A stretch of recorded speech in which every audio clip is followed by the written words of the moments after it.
안녕하세요.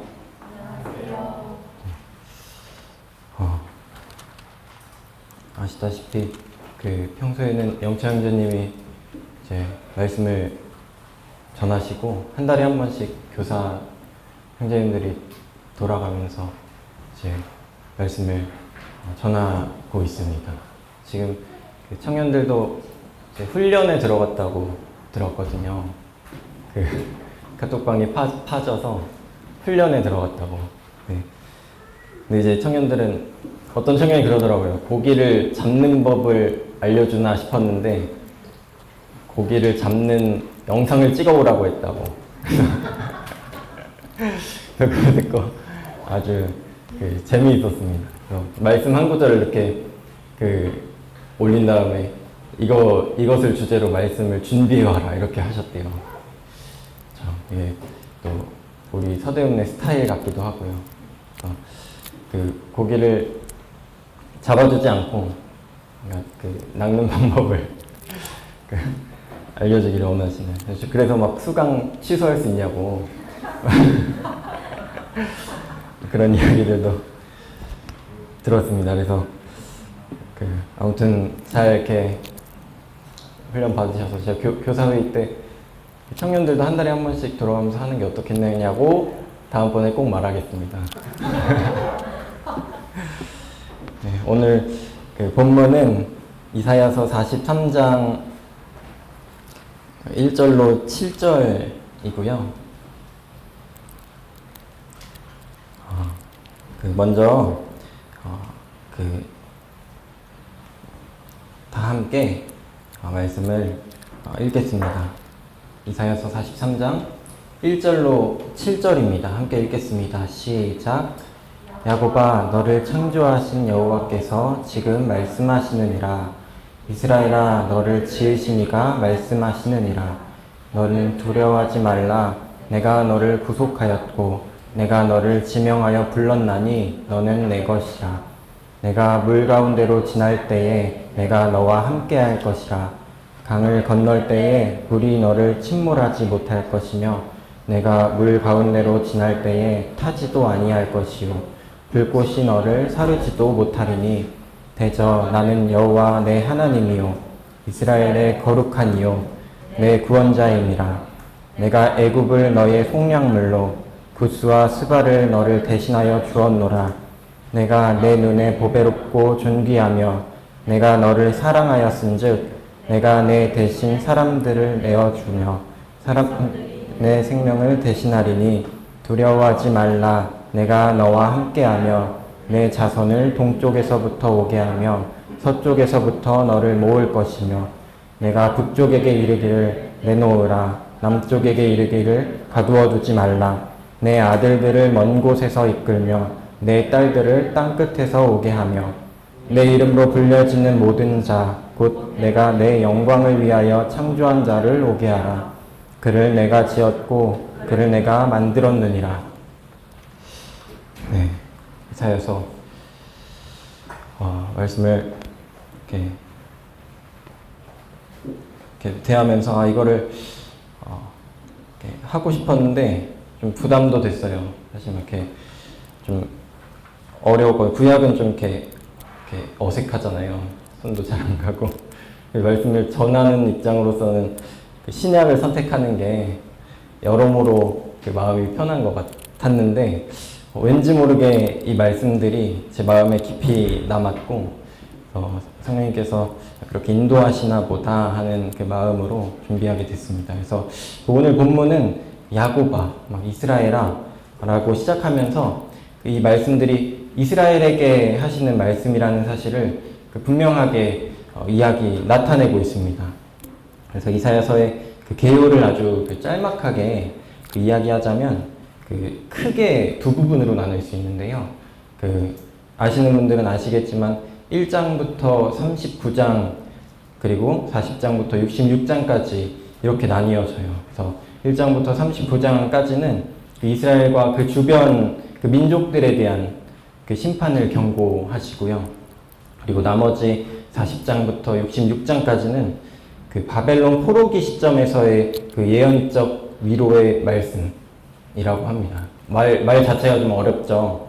바벨론 포로기 시점에서의 예언적 위로의 말씀. 이렇게 바로 이해는 안 되는 것 같아요. 그래서 제가 사실 어디서부터 이것들을 설명해야 할지 잘 감이 안 오더라고요.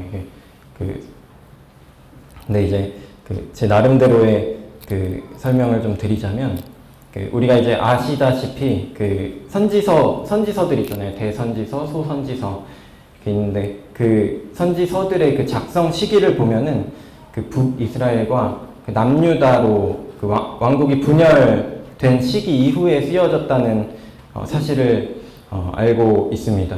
그래서 어떤 선지서는 남유다에게, 어떤 선지서는 북이스라엘에게, 또 어떤 선지서는 두 나라도 아닌 이방 나라에게 서신을 쓰는 겁니다.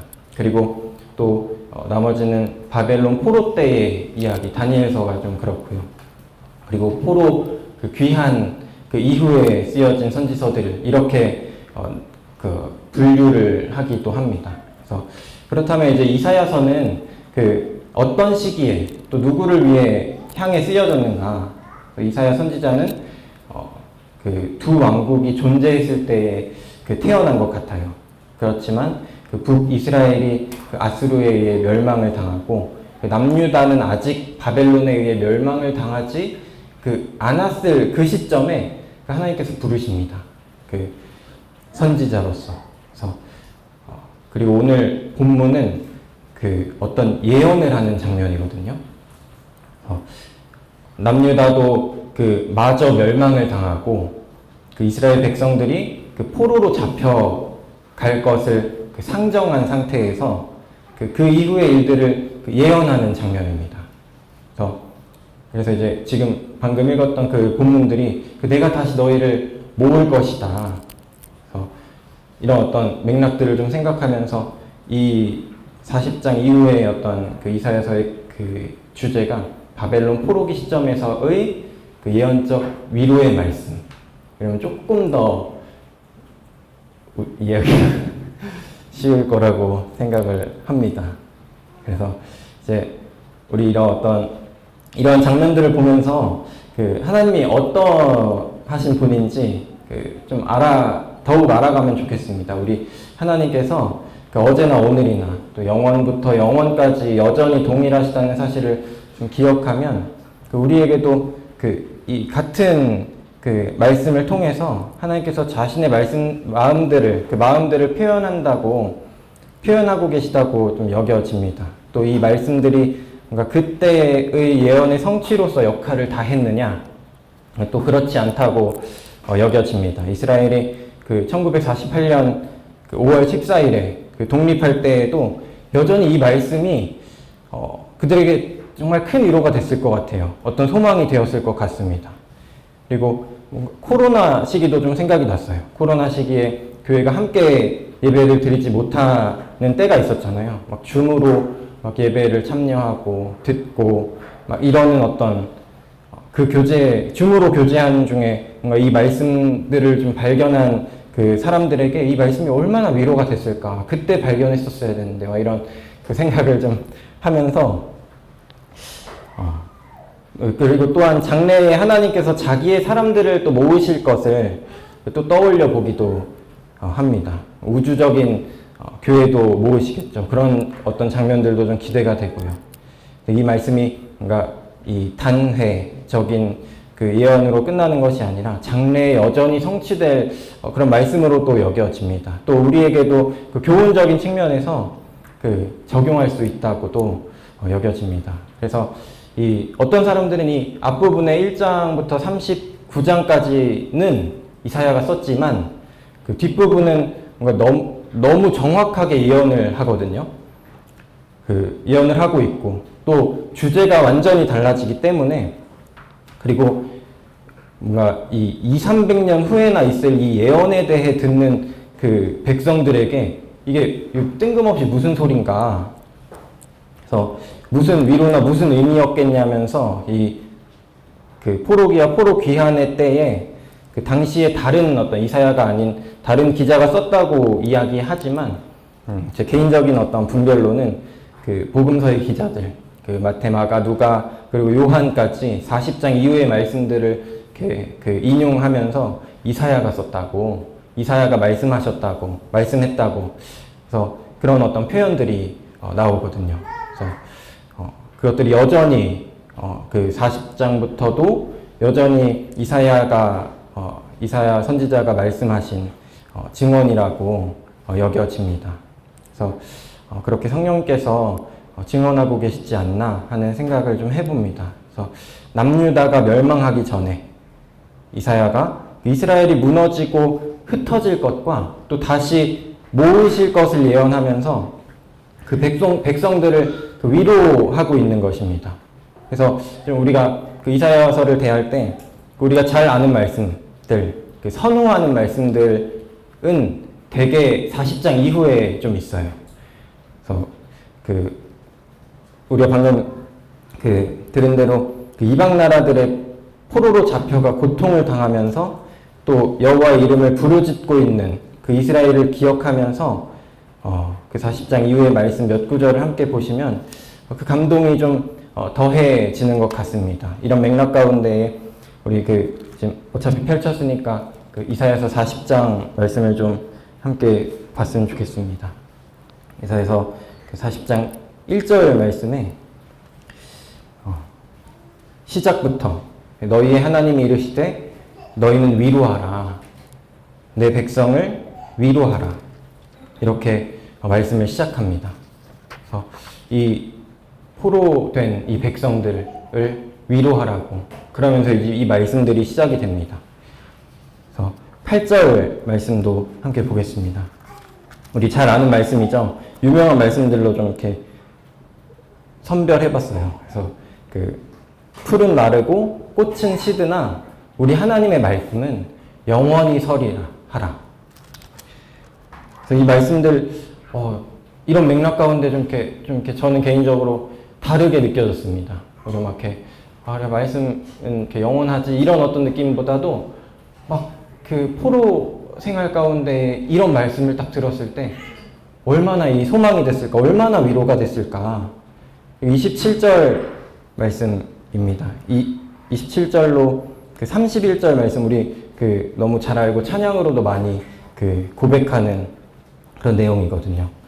야곱아 어찌하여 내가 말하며 이스라엘아 내가 이르기를 내 길은 여호와께 숨겨졌으며 내 송사는 내 하나님에게서 벗어난다 하느냐. 그래서 이 포로로 잡혀 있는 이 이스라엘이 하나님께 하나님 내 기도를 들으시지 않으시네요. 저랑 이제 상관없으시네요. 하는 어떤 내 길은 여호와께 숨겨졌네요. 하는 그런 고백을 하고 하나님께서 어찌하여 네가 그렇게 말하냐? 어찌하여 내 길은 여호와께 숨겨졌다고 말하냐? 내 기도가 하나님께서 벗어난다고 하느냐?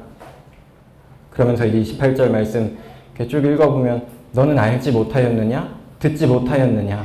영원하신 하나님 여호와 땅끝까지 창조하신 이는 피곤하지 않으시며 곤비하지 않으시며 명철이 한이 없으시며 피곤한 자에게는 능력을 주시며 무능한 자에게는 힘을 더하시나니 소년이라도 피곤하며 곤비하며 장정이라도 넘어지며 쓰러지되 오직 여호와를 앙망하는 자는 새 힘을 얻으리니 독수리가 날개치며 올라감 같을 것이요 다른 박질하여도 곤비하지 아니하겠고 걸어가도 피곤하지 아니하리로다.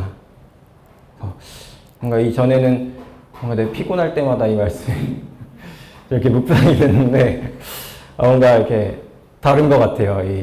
이 맥락을 좀 이해하고 이 말씀을 읽었을 때 내가 피곤할 때 읽으라고 하신 말씀이 아니라 물론 이제 그렇게 이제 우리가 교훈적으로 위로를 얻을 수 있겠지만 좀 이렇게 다른 차원의 위로구나, 하나님이 다른 차원의 위로를 하시는구나 하는 어떤 마음이 좀 들었습니다. 41장 10절 말씀에도 좀 이런 맥락을 이렇게 기억하면서 읽어보면은 두려워하지 말라 내가 너와 함께함이라 놀라지 말라 나는 내 하나님이 됨이라 내가 너를 굳세게 하리라 참으로 너를 도와주리라 참으로 나의 의로운 오른손으로 너를 붙들리라. 또 42장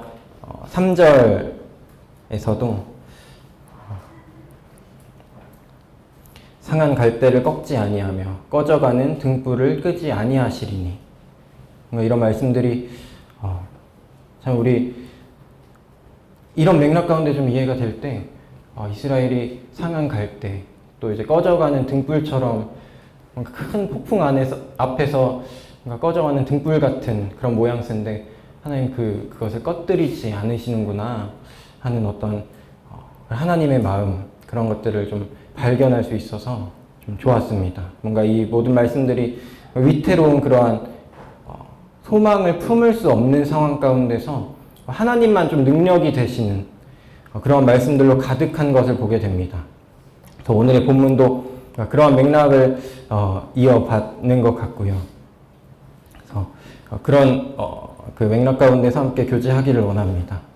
그래서 1절에 야곱아 너를 창조하신 여호와께서 지금 말씀하시느니라. 이스라엘아 너를 지으신 이가 말씀하시느니라. 너는 두려워하지 말라. 내가 너를 구속하였고 내가 너를 지명하여 불렀나니 너는 내 것이라. 자, 이렇게 이론적인 이야기들을 하다 보니까 좀 피곤하시죠?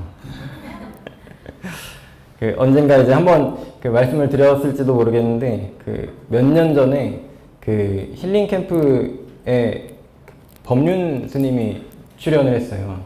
제가 이제 법륜 스님의 지혜가 있으시잖아요.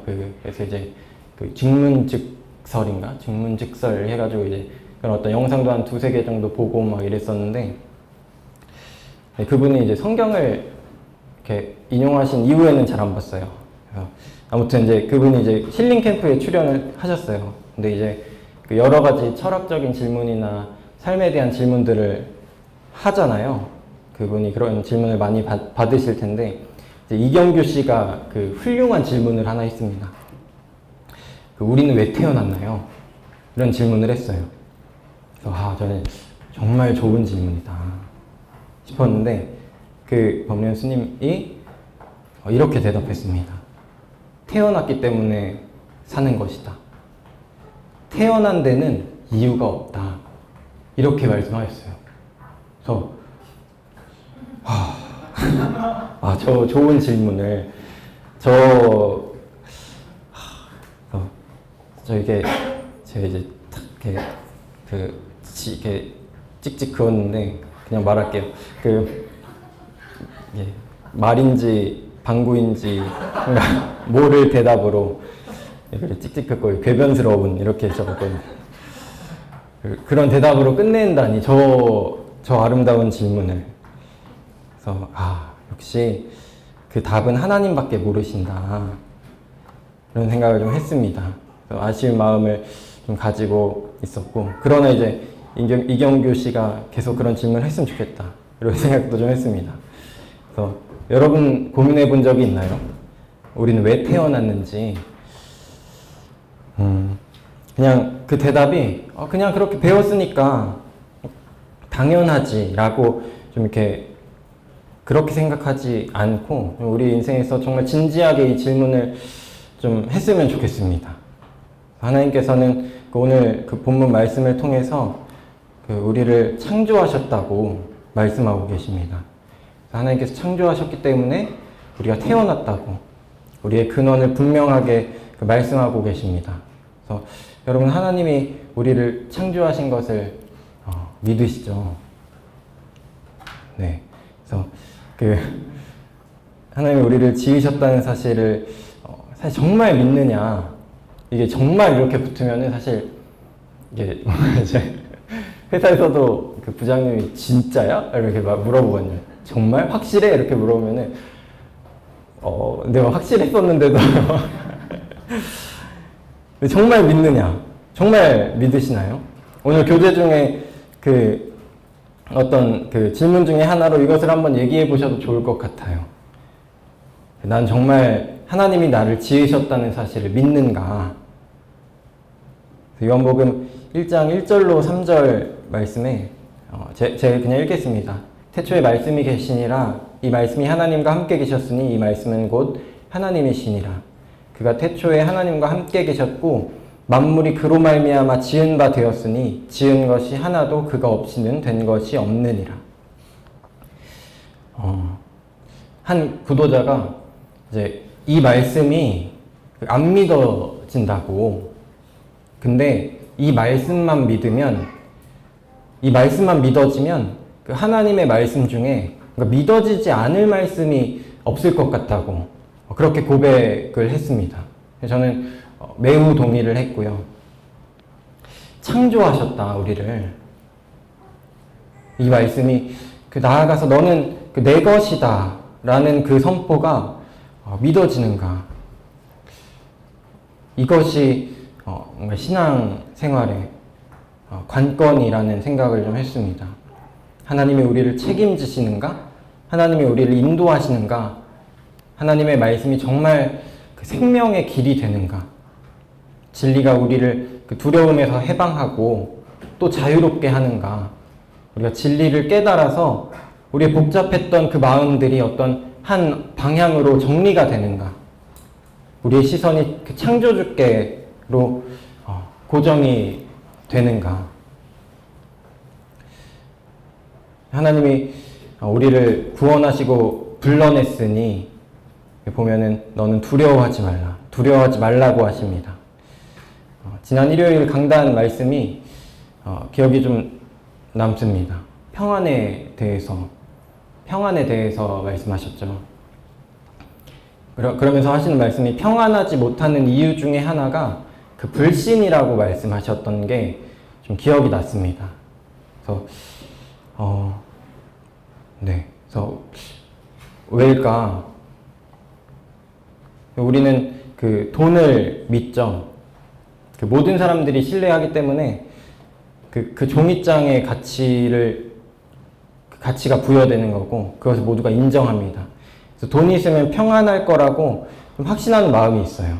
개인적으로 근데 생각해보면 돈은 어떤 신뢰 기반의 시스템이잖아요. 그래서 이게 이제 그 금에 대한 뭔가 믿음이든 어쨌든 그 나라에 대한 믿음이든 믿음이거든요. 그래서 베네수엘라의 그 화폐가 붕괴된 이유도 그 화폐에 대한 그 믿음이 없어졌을 때였습니다. 돈은 완전히 그 믿음에 근거한 시스템 이라는 사실을 알고 있습니다. 좀 신기합니다. 그래서 하나님이 그 돈을 사랑함을 그 우상이라고 말씀하시는 게 그 합당하다. 그래서 돈과 하나님을 동시에 섬길 수 없다고 그 말씀하시고 계시는 것이 그 마땅하다 이런 생각을 좀 했고요. 그래서 그 말씀을 듣고 그 지난주에 또 유퀴즈에 빌 게이츠가 나와가지고 화제가 됐었죠. 재미는 없었어요, 개인적으로는. 네. 그 말씀을 그 평안에 대한 말씀을 딱 듣고 그런 생각을 했습니다. 빌 게이츠가 내 주인이면 그를 상당히 경외하기도 하고 또 세상이 지금보다는 두렵지 않았을 거라고. 빌 게이츠가 주인이면 정말 평안했겠다 그런 생각을 했습니다. 그래서 실제로 빌 게이츠의 종이 되려고 얼마나 치열한가요? 저는 치열할 수조차 없는 그 경쟁조차 못하는 세상 이재용 회장의 종이 되려고 꽤나 노력하고 또 그렇게 된 것에 안식하는 것에 반해서 하나님이 우리를 창조하셨고 또 구원하시고 지명하여 불렀다는 그 사실에 대해서는 꽤 안식이 없는 채로 그것이 마땅한 것처럼 어쩌면 무감각하게 살아가는 그 불신앙이 우리에게 제게 있는 것 같습니다.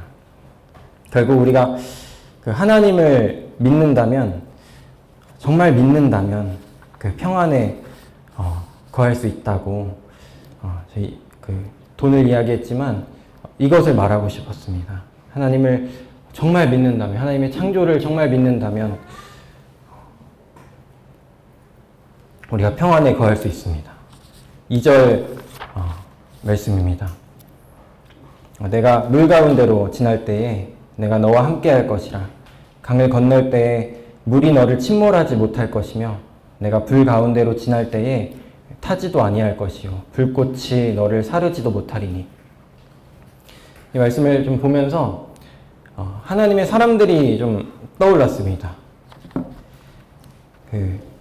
홍해를 갈라서 물 가운데로 건널 때 하나님께서 지키신 그 모세와 백성들이 떠올랐습니다. 그 히브리서 11장 26절로 27절에서는 그 모세에 대해서 그리스도를 위하여 받는 수모를 그 애굽의 모든 보화보다 더 큰 재물로 여겼으니 이는 상 주심을 바라봄이라. 믿음으로 애굽을 떠나 왕의 노함을 무서워하지 아니하고 곧 보이지 아니하는 자를 보는 것 같이 하여 참았으며. 그 모세의 어떤 그 태도들, 하나님께 대한 태도들, 그런 것들이 좀 떠올랐고요. 그리고 금신상에게 절하지 않겠다는 그 고백 때문에 그 풀무불에 던져진 그 다니엘의 친구들, 그래서 그 풀무불에 던져졌는데 시간이 지나고 느부갓네살 왕이 그 용광로 안을 봅니다. 그들이 3명이 들어갔는데 그 안에 4명이 있다고, 그 친구들이 그 신의 아들과 함께 있다고, 그들을 그 불에 집어넣은 그 느부갓네살 왕의 입술이 그러한 고백을 했습니다. 그리고 불에서 건짐을 받은 그 다니엘의 세 친구들에 대한 기록을 보면은 머리털 하나조차 그을리지 않았다고, 그을리지도 않았다고, 겉옷도 해지지 않고 심지어 그 탄냄새조차 없었다고 기록하고 있습니다. 하나님이 우리를 이렇게 지키십니다. 그러나 동시에 하나님의 이 지키심을 경험한 그 믿음의 선진들을 이렇게 살펴보면 하나님께 대한 믿음이 있었습니다. 그가 계신 것과 그 상 주시는 이심을 믿는 자들이 그 하나님, 그 지키시는 하나님을 경험할 수 있다는 생각을 좀 했습니다. 그래서 이 말씀을 그 읽는 독자들이 있잖아요. 갇힌 자들, 포로된 자들, 얼마나 그 하나님을 기다렸을까, 이런 생각을 하면서 이 말씀을 보면 뭐 하나님 이렇게 주권적으로 해주셔야 되는 게 아니야? 이렇게 사실 질문이 나올 수도 있지만 그 하나님에 대한 우리의 믿음의 태도도 상당히 중요하다고 또 여겨집니다. 3절에 대저 나는 여호와 내 하나님이요 이스라엘의 거룩한 이요 내 구원자임이라. 내가 애굽을 너의 속량물로 그수와 스바를 너를 대신하여 주었노라. 실제로 그 이사야 선지자가 이 말씀을 기록하고 대략적으로 한 130년, 140년 이후에 그 남유다 백성들이 바벨론 포로로 잡혀갔습니다. 그리고 페르시아 제국이 건국되었고 그 페르시아 제국이 그 바벨론을 정복합니다. 그리고 페르시아 왕 고레스, 이사야서에서는 이 바사 왕 고레스에 대해 이름까지 명시하면서 예언합니다. 아직 고레스가 태어나지도 않았을 때입니다. 페르시아가 아직 그 제국 이전에 그 이름도 없는 약소국일 때, 이사야는 그와 그 나라가 그 이스라엘 포로를 해방시켜 줄 거라고 기록하고 있습니다. 실제로 고레스가 왕이 되어서 그 자신들을 그 점령하던 그 메디아라는 나라를 무너뜨리고 비로소 제국으로 부흥하게 됩니다. 그 이사야서 44장 한번 찾아보겠습니다. 이사야서 44장 28절 말씀입니다. 고레스에 대하여는 이르기를 내 목자라. 그가 나의 모든 기쁨을 성취하리라 하며 예루살렘에 대하여는 이르기를 증건되리라 하며 성전에 대하여는 내 기초가 놓여지리라 하는 자니라. 45장 1절에 이어서 보면은 여호와께서 그의 기름 부음을 받은 고레스에게 이같이 말씀하시되 내가 그의 오른손을 붙들고 그 앞에 열국을 항복하게 하며 내가 왕들의 허리를 풀어 그 앞에 문들을 열고 성문들이 닫히지 못하게 하리라. 에스라서에서는 고레스 왕에 대한 그 그 역사를 기록해 놓습니다. 제가 읽겠습니다. 에스라서 1장 1절에 이렇게 기록되어 있는데요. 바사왕 고레스 원년에 여호와께서 예레미야의 입을 통하여 하신 말씀을 이루게 하시려고 바사왕 고레스의 마음을 감동시키심에 그가 온 나라에 공포도 하고 조서도 내려 이르되 바사왕 고레스는 말하노니 하늘의 하나님 여호와께서 세상 모든 나라를 내게 주셨고 나에게 명령하사 유다 예루살렘에 성전을 건축하라 하셨나니. 그래서 이 에스라서는 예언은 아니고요. 그 역사를 기록해 놓은 것으로 보여집니다. 그래서 뭔가 이 배경 설명이 좀 길긴 했는데요. 어쨌든 이 페르시아가 애굽과 또 구스, 스바 모두 통치했다는 의견은 역사적으로 좀 분분하더라고요. 근데 하지만 어쨌든 그 열방을 통치할 수 있었던 것은 하나님이 이스라엘을 얻기 위함이었습니다. 그 페르시아 나라가 그 인류 역사상 최초의 거대 제국이라고 하더라고요. 그래서 얼마나 많은 값을 치르셨는지, 아니면 이제 혹은 기뻐하셔서 그 나라에 보답하셨는지 모르겠습니다. 근데 이 말씀들을 좀 살펴보면서 먼저 이 사건이 참 그리스도를 드러내는 일이라는 생각을 좀 했습니다. 하나님이 우리를 사기 위해서 속량, 곧 몸값을 받고 풀어주는 그 일, 그 놀라운 은혜를 이 장면을 통해 목격하게 됩니다. 하나님 여전히 공의로우시고 지금도 우리를 지켜보시면서 우리에게 어떠한 값을 치르셨는지 기억하고 계시다는 사실을 좀 떠올릴 때 그 일이 참 놀랍기도 하고 또 감당할 수 없는 큰 은혜가 되기도 했습니다. 4절로 7절 말씀 교제하고 마치겠습니다. 내가 내 눈에 보배롭고 존귀하며 내가 너를 사랑하였은즉 내가 내 대신 사람들을 내어주며 백성들이 내 생명을 대신하리니 두려워하지 말라. 내가 너와 함께하여 내 자손을 동쪽에서부터 오게 하며 서쪽에서부터 너를 모을 것이며 내가 북쪽에게 이르기를 내놓으라. 남쪽에게 이르기를 가두어 두지 말라. 내 아들들을 먼 곳에서 이끌며 내 딸들을 땅끝에서 오게 하며 내 이름으로 불려지는 모든 자 곧 내가 내 영광을 위하여 창조한 자를 오게 하라. 그를 내가 지었고 그를 내가 만들었느니라. 감동이 된 것은 하나님이 우리를 모을 것이라는 그 약속과 또 하나님께 오게 하라는 명령이었습니다. 그래서 이번 주가 우리 에베소서 주간이었잖아요. 그래서 에베소서를 좀 묵상하면서 이 말씀들을 좀 이렇게 같이 묵상했는데, 에베소 5장 10절에 제가 읽겠습니다. 주를 기쁘시게 할 것이 무엇인가 시험하여 보라. 다른 번역에는 분별하여 보라 이렇게 번역을 합니다. 에베소 5장 17절에 같은 맥락 가운데 그러므로 어리석은 자가 되지 말고 오직 주의 뜻이 무엇인가 이해하라. 이런 말씀들을 좀 이렇게 묵상하면서 이 이사야서 말씀들을 좀 이렇게 보게 되는데, 오늘 이 이사야서 말씀들을 통해서 우리가 주를 기쁘시게 할 것이 무엇인지 분별하고 또 주의 뜻이 무엇인가를 좀 이해할 수 있게 됩니다. 먼저는 믿음이 없이는 하나님을 기쁘시게 하지 못한다고, 우리는 하나님이 계신 것을 믿고요. 그 믿음 안에는 그가 우리를 창조하신 것이 포함된다고 여겨집니다. 그리고 자기를 찾는 자들에게 상 주시는 이심을 믿어야 한다고, 믿음이 없이는 기쁘시게 하지 못한다고 좀 분명하게 이야기하고 있습니다. 개인적으로 오늘의 이 말씀들이 어떤 하나님의 뜻이 담겨 있지 않나 여겨집니다.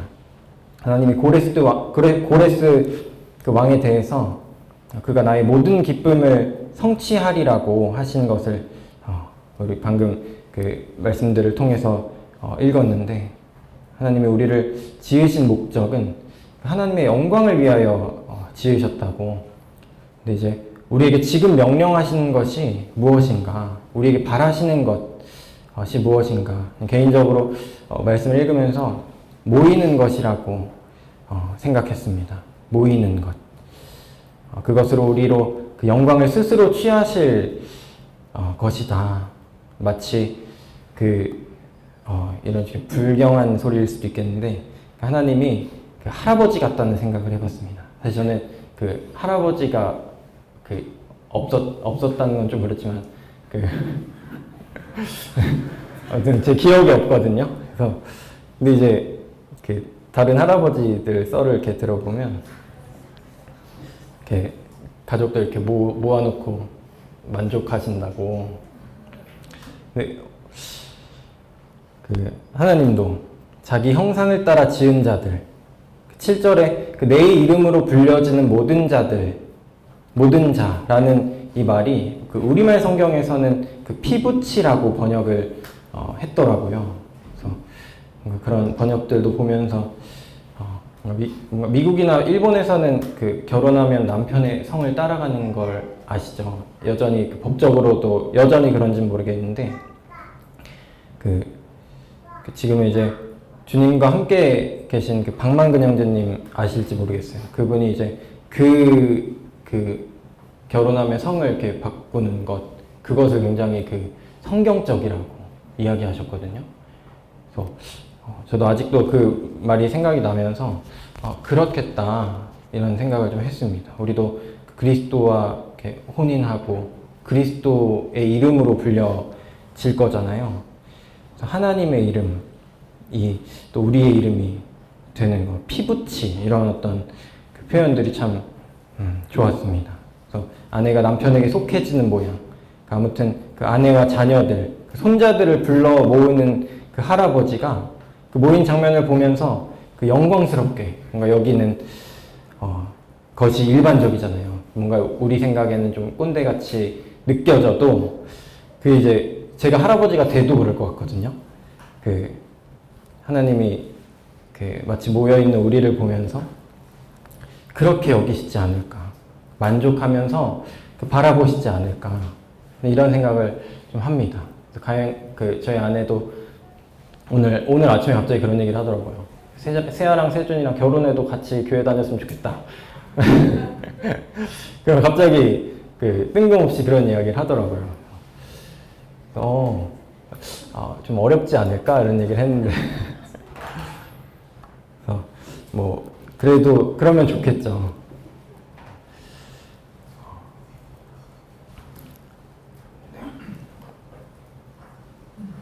그래서 우리 은혜의 시기잖아요. 이렇게 자유롭게 좀 모일 수 있고, 안 모이고 싶으면 안 모일 수도 있고, 개인적으로.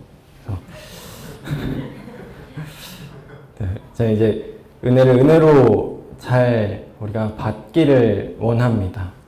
청년회 때 새 학기가 좀 시작이 됐죠. 회사를 다니시는 분들은 무감각할 텐데, 이제 새 학기가 시작되었습니다. 먼저는 믿음으로 잘 거절했으면 좋겠습니다.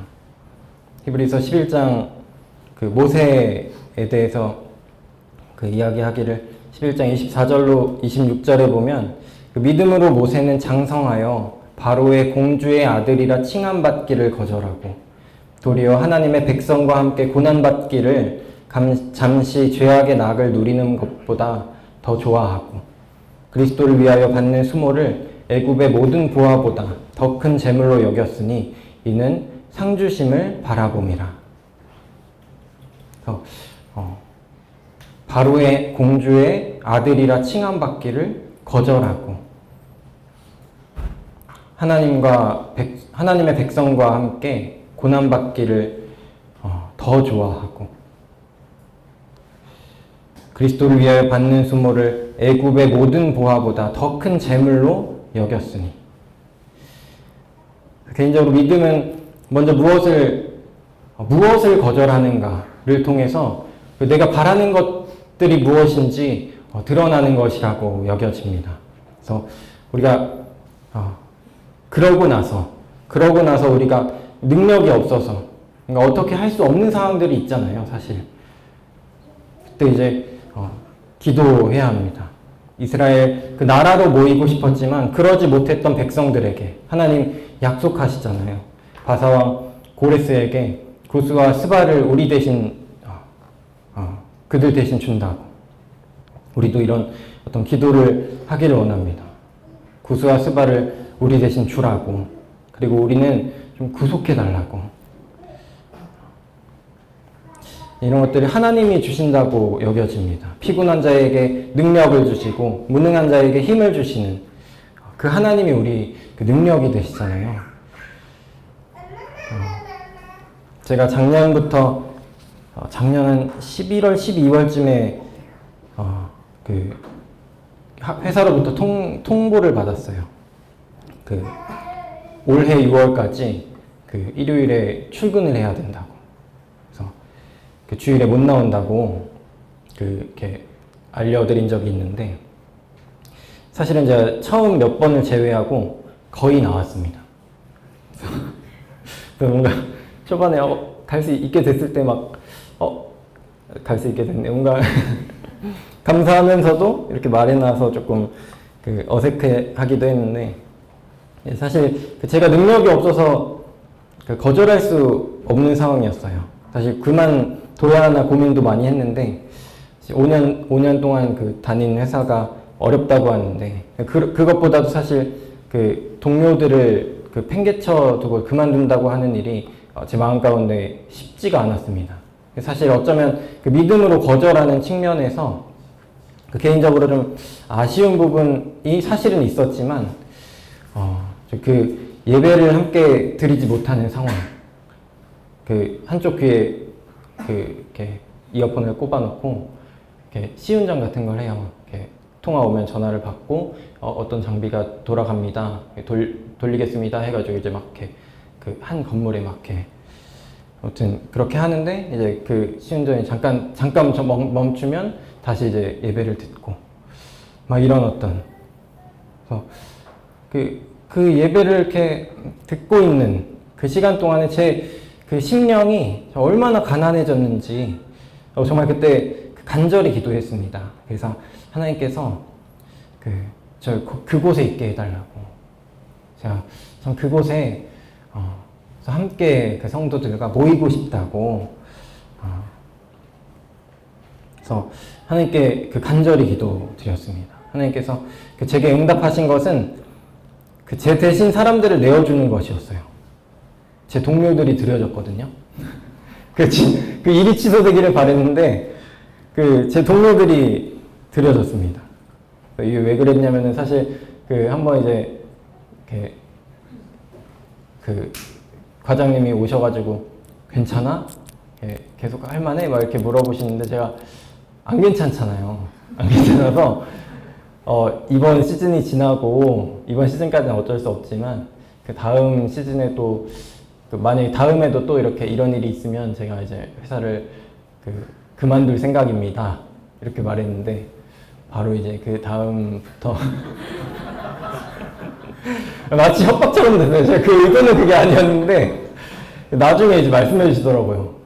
막 자기는 그만둘 것 같아서 막 이렇게 그런 노심초사했다고. 근데 뭐 사실 하나님이 응답하셨다. 이게 막 흔쾌히 막 이렇게 그렇지 않았지만 하나님이 내 기도를 들으시고 그 동료들을 내어주시고 저는 이제 속량하시고 그래서 그때에도 그렇지만 지금도 여전히 내 대신 다른 사람들의 생명을 내어준다는 말씀이거든요. 이 말씀을 보면서도 웃기잖아요. 이 말씀이 이해가 잘 안 되거든요. 이게 맞나? 공의로우신가? 내가 예배를 포기하더라도 그들을 대신해서 희생하는 게 더 옳지 않은가? 십자가의 원리가 그렇지 않은가? 싶은 마음이 한켠 들었지만 뭔가 그 희생이 물론 이제 아름다우나 하나님께서 그 일로 자기에게 나아오게 하는 일, 자기에게 나아오는 일이 소홀해지는 것을 전혀 원치 않으시는구나. 그런 생각을 좀 했습니다. 그래서 그런 어떤 맥락 가운데 이 말씀들이 좀 이해가 됐어요. 하나님의 눈에 보배롭고 존귀하게 여겨져서 하나님이 우리를 사랑하시면 또 우리가 그 하나님에 대해 갈급함이 있으면 하나님이 우리를 자신의 주권대로 부르시는 줄로 믿습니다. 동쪽에서부터 오게 하시고 또 서쪽으로부터 모으시고 북쪽에게 내놓으라 하시고 남쪽에게는 가두어 두지 말라고 명령하십니다. 이것이 그 이스라엘의 갇힌 이스라엘의 소원이기도 했고요. 또 때로 갇힌 우리의 소원이기도 하지 않습니까? 이 소원대로 우리 이 자리에 함께 모여서 찬양하고 말씀을 듣고 또 교제하러 나오지 않았습니까? 함께 모여 하나님께 나아가는 것. 그래서 그 성도들이 함께 모여서 그 드리는 만찬 예배가 그때 이후에 물론 이제 이렇게 희석이 되기도 하는데 이렇게 너무 감동이 됐었어요. 다시 이렇게 그 예배를 참석할 수 있게 되고 참여하고 내가 성도들과 함께 그 자리에서 모여서 드리는 예배 제 마음 가운데 정말 큰 감동이 됐습니다. 특별했습니다. 그래서 은혜를 은혜로 받아야 합니다. 지금 은혜가 넘치는 때잖아요. 하나님 지난주에도 그런 이야기를 하신 것 같은데 업신여김을 받지 않으신다고. 마음은 있는데 몸은 다른 데 있어야겠다고 하는 그 고백. 내 연인이 그렇다고 하면 여러분 어떤 반응을 보이시겠습니까? 저희가 보고는 싶은데 몸은 좀 다른 데 있어야겠다고. 그렇구나. 역시 마음은 나한테 있구나. 그거면 충분해. 라고 하면서 우리가 이해하고 좀 넘어갈 수 있을까요? 우리 그렇지 않다고 여겨집니다. 우리 보이는 바 그 성도를 사랑하지 않는 자는 보이지 않는 바 하나님을 사랑할 수 없다고 하신 그 말씀, 이 어떤 원리처럼 마음은 있다고 하고 뭔가 모일 여건도 되는데 하나님 사랑한다고 하면서 하나님의 소원대로 모이지 않는 것은 하나님을 업신여기는 것이라고 여겨집니다. 차라리 하나님 제가 안 사랑합니다. 하나님 제게 더 사랑스러운 대상이 있습니다. 하나님 제게 이 일이 더 중요하게 여겨집니다. 라고 고백하는 게 더 옳아 보입니다. 제가 어떤 나이대보다 그 청년들을 좋아하는데 그 청년들은 좀 이렇게 멋지잖아요. 외모 이런 거 말고 이 어린이들은 안 멋지거든요. 언젠가 이제 그런 얘기를 한 적이 있는데 다른 어떤 교제 시간에 어린이들은 좀 비겁해. 좀 그런 게 싫었어요. 저는 이렇게 어린이의 사역을 이렇게 생각할 때 좀 애들 좀 비겁하다. 너무 죄인이다.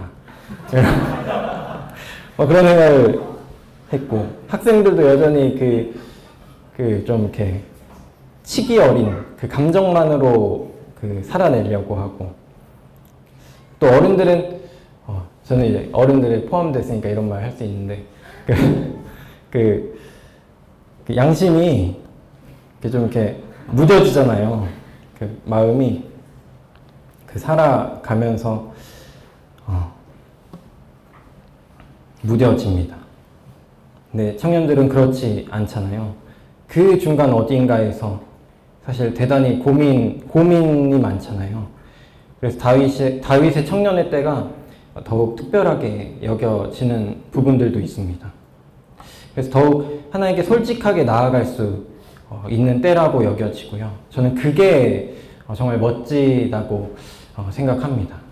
에베소서 5장에 책망을 받는 모든 것은 빛으로 말미암아 드러나고 드러나는 것마다 빛이라고 하셨거든요. 그래서 우리를 부르시는 하나님께 나아가는 것이 내 영적인 상태나 어떤 감정에 상관없이 유익이라고 여기며 믿음을 가지고 나아갈 수 있습니다. 제가 이렇게 말씀을 이렇게 하면 항상 이제 제 말을 분명하게 하지 못하나 봐요. 그래서 때로 메시지가 오해를 받아요. 막 청바지 입지 말라고 하셨다 라든지 막 그렇게 말하진 않았고, 그러니까 뭐 아무튼 아무튼 그럴 때가 있는데 종종 이제 메시지가 오해받는데, 뭔가 이제 제가 지금 이야기하는 것들이 교회 출석만 예배야 라든지 모이지 않는 곳에서는 하나님을 사랑할 수 없어 라고 이야기하는 것이 아니라, 다만 오늘 말씀에 드러난 하나님의 마음, 우리에 대한 궁극적인 하나님의 소원에 대해서 이야기하고 있습니다. 모으시기 위해서 흩으시는 하나님, 정확히는 하나님 앞에 모이기를 원하는 마음을 위해서 또 흩으시고 또 그것을 인내하시며 참으시는, 오래 참으시는 하나님을 좀 발견하게 됐습니다. 내 이름으로 불려지는 모든 자, 그 이후에 내가 내 영광을 위하여 창조한 자, 말씀 보시면은 내 이름으로 불려지는 모든 자라고 부르시고는 내가 내 영광을 위하여 창조한 자, 모든 자라고 부르시고는 창조한 자들이라고 하지 않고, 다만 창조한 자라고 마치 한 사람을 부르시는 것 같은 이 말씀이 개인적으로는 어떤 의도가 있는 것 같습니다. 만약에 막 하나님 그거 아니었어 라고 말해도 제게는 이제 감동이 있었거든요. 그래서 자기 앞에 하나님의 이름으로 불려지는 모든 자들을 모으시고 그리스도의 몸된 교회, 곧 한 사람으로 부르시고 한 사람으로 말미암아 하나님께서 영광을 취하시는 그 하나님을 좀 발견해 보게 됩니다. 자기 영광을 위하여 우리를 창조하신 그 하나님을 기억하며 또 찬양합니다. 기도하고 말씀 마치겠습니다.